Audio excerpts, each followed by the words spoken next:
இந்தியாவும் ஆஸ்திரேலியாவுக்கு இடையில் செகண்ட் டெஸ்ட் மேட்ச் நாளை மறுநாள் தொடங்கப் போகிறது. காலை 9 மணிக்கு அளவில் இந்த டெஸ்ட் மேட்ச் தொடங்கும் நினைக்கிறேன். இந்த டெஸ்ட் மேட்சை பொறுத்த வரைக்கும் இந்தியா டீம் லெவல் எப்படி இருக்க போகிறது என்பது தான் நம்முடைய ஒரு சொந்த கருத்தை நம்ம இந்த வீடியோவில் பேச போகிறோம்.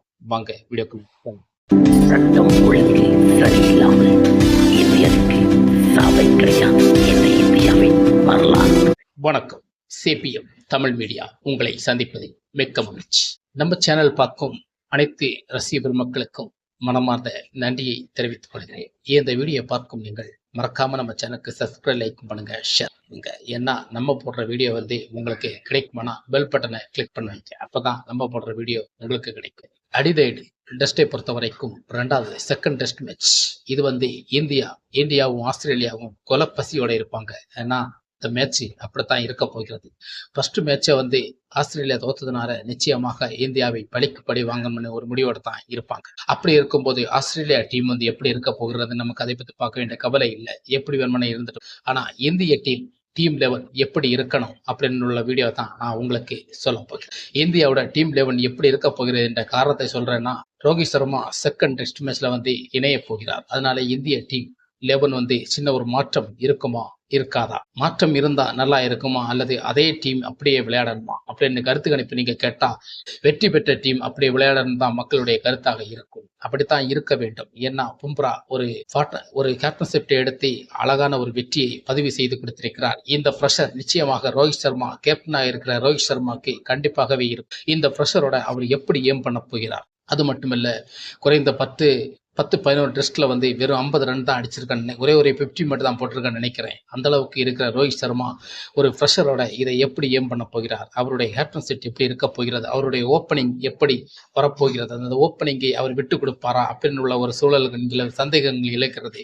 அன்னைக்கு தான் தெரிய போகிறது இந்த டீம் லெவல் எப்படி இருக்க போகிறது. மேட்ச் பண்ணும்போது தான் தெரியும் இந்த டீம் லெவல்ல நம்முடைய பேர்கள் எப்படி இருக்க போகிறது, யாருக்கு விளையாட போகிறார்கள் என்று. என்னை பொறுத்தவரை கேட்டா, அந்த டீம் லெவல்ல கேப்டன்ஷிப், அதாவது ஓப்பனிங் ஜெய்ஸ்வாலும் KL ராகுல் பிடிக்கிறதா நல்லதுன்னு தோணுது. ஏன்னா அவங்களுடைய 200 ரன் பார்ட்னர்ஷிப் மிகப்பெரிய ஒரு ஸ்கோர். இதுல நிறைய ஒரு அனுபவம் அதுல இருந்திருக்கும். ஆனா அவங்களை கலைக்கிறது தப்பான்னு தெரியும். ஆரம்பத்துல பார்க்கும்போது ரோஹித் சர்மா டீம்ல டெஸ்ட் மேட்ச்ல வரும்போதும் சரி, ஒன் டே மேட்ச்ல வரும்போதும் சரி, அவருடைய மிடில் ஆர்டர்ல தான் அவர் எப்பவுமே விளையாடுவார். அந்த மாதிரி மிடில் ஆர்டர்ல அவருக்கு இடத்துக்கு மறுபடியும் போனா என்னன்னு தான் எனக்கு தோணுது. ஏன்னா அந்த மாதிரி இடங்கள்ல வர சில ஒரு ஓப்பனிங்கர் விளையாடும் போது இந்திய டீமுக்கு ஒரு வலுவாக ஒரு செயல்பாடு இருக்கும் என்று தான் நான் நினைக்கிறேன்.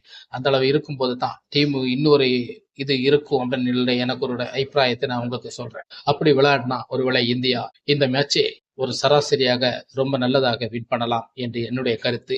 அது மட்டும் இல்ல, இந்த பிச்சை பொறுத்த வரைக்கும் அதிக ரன்கள் அடிக்க வாய்ப்புகளும் இருக்கிறது. யாரு டாஸ் பின் பண்றாங்கன்னு ஒரு எதிர்பார்ப்பும் இருக்கும். அந்த அளவுக்கு இந்த மேட்சை பொறுத்த வரைக்கும் ஒரு எதிர்பார்ப்பு அதிகமாக இருக்கிறது. டீம் லெவன்ல இப்படிப்பட்ட முக்கியமான பேட்ஸ்மேன் கருத்துகள் இருக்கிறது. ஆனால் இந்த ரோஹித் சர்மா உள்ள வரும்போது யாரை வெளியாக்குவது, அப்படிப்பட்ட குழப்பங்கள் இருக்கிறது. ஜூரல் இல்லைன்னா படிக்கல், இவங்க 2 பேர்ல ஒரு ஆள் தான் வெளியே இருப்பாங்கன்னு நினைக்கிறேன். அதுல 2 பேர்ல யாராவது ஒரு ஆள் வெளியே இருக்கணும்னு பார்த்தா படிக்கலை வெளியே வைக்கிறதா நல்லதுன்னு தோணுது. என்னன்னா படிக்கல் 2-3 மேட்ச்ல வாய்ப்பு கொடுத்து சைன் பண்ணணும். அது மட்டும் இல்ல, இந்த மேட்சை பொறுத்த வரைக்கும் வேற யாரையும் வெளியே வைக்க முடியாது. கொஞ்சம் நாளுக்கு பிறகு சுப்மன் கில் விளையாட வருகிறார். அவருக்கு வாய்ப்பு கொடுக்கணும். அவர் டெஸ்ட் பிளேயர்ல மிகச்சிறந்த ஒரு வீரர் என்பது நமக்கு தெரியும், எல்லாருக்கும் தெரியும். நின்றுட்டே இருப்பாரு. அப்பேற்பட்ட ஒரு பிளேயருக்கும் வாய்ப்பு கொடுக்கத்தான் செய்யணும். ஆனா இந்த பார்ட்னர்ஷிப்ட ஓப்பனிங் நிச்சயமாக அப்படித்தான் இறக்க வேண்டும் என்று நினைக்கிறேன். அது மட்டுமல்ல, ஸ்பின்னர்ல நமக்கு வாஷிங்டன் சுந்தர் தான் வாய்ப்பு கொடுத்துட்டு இருந்தோம். அந்த வாஷிங்டன் சுந்தரன் ஒரு தமிழன் தான், அஸ்வினும் ஒரு தமிழன் தான்.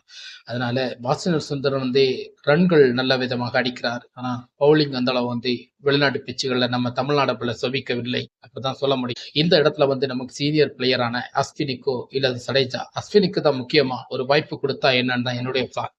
அஸ்வினுக்கு ஒரு வாய்ப்பு கொடுத்தா நிச்சயம் அடிதடியான பிளேயர்களை ஸ்பின் பவுலிங்ல அவுட் ஆக்க அஸ்வினால முடியும். அந்த நம்பிக்கை இருக்கிறது. ஒரு சீனியர் பிளேயர் வேற, அவருடைய ஒரு அனுபவம் அங்கே வேலை செய்யும் என்பதை நமக்கு மறக்கக்கூடாது. அவரை நமக்கு இழப்புக்கு முன்னால் பார்க்கும்போது ஒரு WC அந்த வேர்ல்டு கப் ஃபைனல்ல அஸ்வின் நமக்கு வெளியே வச்சதுனால இந்திய டீம் தோத்தான்னு நினைக்கிறேன். அந்த மாதிரி ஒரு விஷயத்தை மீண்டும் நம் இந்தியன் டீம் பண்ணக்கூடாதுன்னு தான் நினைக்கிறேன். ஆனா அஸ்வினை உள்ள கொண்டு வரது மிகச்சிறந்த ஒரு இயல்புத்தன்மையா இருக்கும். அது ஒரு இந்தியாவுக்கு பெரிய ஒரு பலமா இருக்கும்னு நினைக்கிறேன். அதே மாதிரி ரோஹித் சர்மா மிடில் ஆர்டரில் இறங்குறது தான் நல்ல ஒரு விஷயமாக என்னுடைய கருத்து. இந்த கருத்தை பற்றி நீங்கள் என்ன நினைக்கிறீங்களோ அதை பற்றி நம்ம வீடியோவுக்கு நீங்கள் கமெண்டில் சொல்லுங்கள். மீண்டும் இது போன்ற வீடியோ உங்களுக்கு போடும் வரை நம்ம வீடியோவுக்கு சப்ஸ்கிரைப், லைக் பண்ணுங்கள், ஷேர் பண்ணுங்கள். ரத்தம்